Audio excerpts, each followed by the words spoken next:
नमस्कार मंडळी कर्जमाफीच्या संदर्भात शेतकरी आता वाट बघत आहे। शेतकऱ्यांची नेमकी कर्जमाफी ही कधी केली जाणार आहे।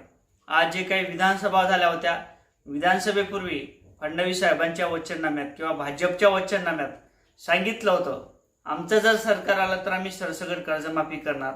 मग या कर्जमाफीच्या संदर्भात का बोलल्या जात नाही?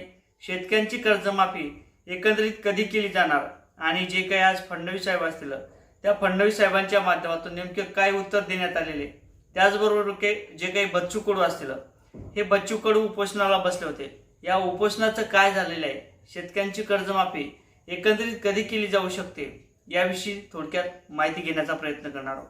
म्हणजे त्यापूर्वी चॅनलवर नवीन असाल त्या साईडला काळा किंवा पांढरा सबस्क्राईब जो बटन दिसेल त्याच्यावरती क्लिक करा। नवीन चॅनल आहे, नवीन चॅनलच्या माध्यमातून आपलं प्रेम असंच राहू द्या।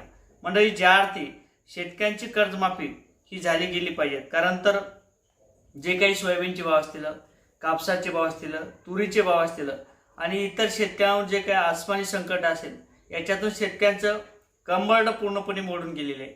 आसमानी संकट असेल, त्याच्यातून आलेलं पीक असेल, हे पूर्णपणे उद्ध्वस्त झालेले, मातीमोल विकत गेलेले आहे।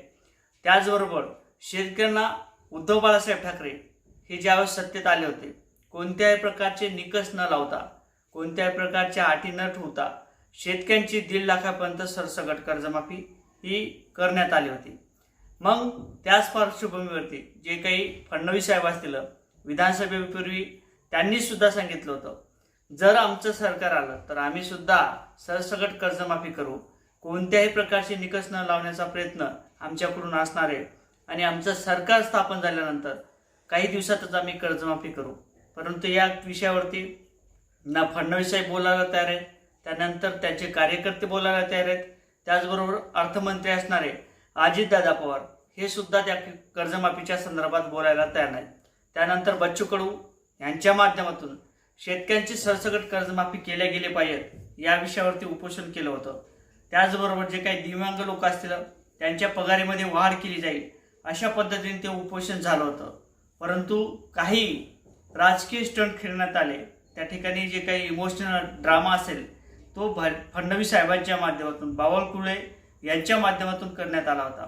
त्या ठिकाणी जे काही हेलिकॉप्टरचं जे काही विमान दुर्घटना असेल त्याच्यात भारतीय लोक किंवा भारतीय जनता त्या ठिकाणी मोठ्या प्रमाणात वारली गेली होती, मयत झाली होती।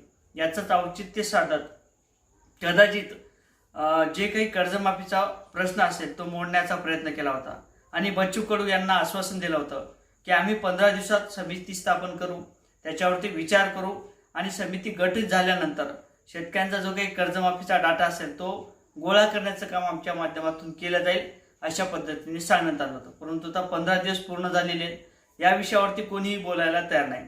कर्जमाफीचा विषय हा जागेवरच थांबलेला आहे, कर्जमाफीच्या विषयावरती कोणीही बोलायला तयार नाही। मग फडणवीस साहेब म्हणतात की आम्ही कर्जमाफी निश्चितच करणार आहोत। ज्या पद्धतीने एक आश्वासन दिलेले, एक वचननामा जाहीर केला होता, ते वचननामा आम्ही पूर्ण केल्याशिवाय राहणार नाही असं फडणवीस साहेबांचं म्हणणं आहे।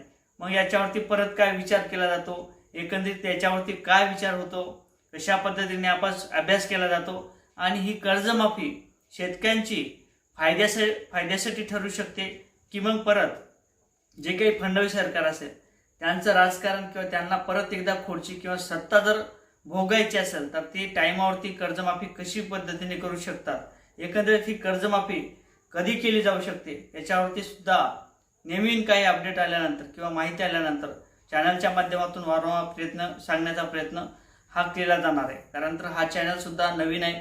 नक्कीच चॅनलवर नवीन असाल तर चॅनलला सबस्क्राईब करून घ्या, व्हिडिओ आवडला तर लाईक आणि शेअर करायला सुद्धा विसरू नका आणि या व्हिडिओच्या संदर्भात तुम्हाला काय वाटते कमेंटमध्ये सांगायला सुद्धा विसरू नका। जय शिवराय।